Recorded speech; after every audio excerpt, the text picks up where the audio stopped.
নাস্তা কে বানাচ্ছে? কেউ না, আব্বু আম্মু বের হওয়ার সময় বাইরে রেস্টুরেন্ট থেকে খাবার অর্ডার করে গিয়েছিল, ওইগুলোই খেয়েছি। কেন স্যার, আপনার ক্ষুধা পেয়েছে? আচ্ছা ঠিক আছে, আমি এখনই আনছি।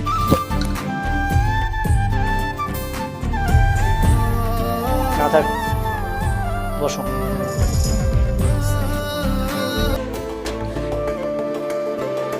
আপনি আমার জন্য এত ভাবেন sir, thank you so much.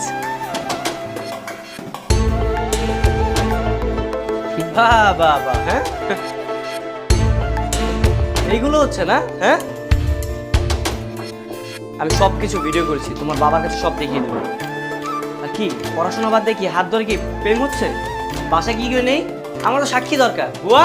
আমি ওদেরকে হাতে নাতে ধরার জন্য বেলকুনিতে উঠেছিলাম, তারপর সব কিছু ভিডিও করেছি, আর আপনি কিন্তু সাক্ষী দিবেন। কি হয়েছে?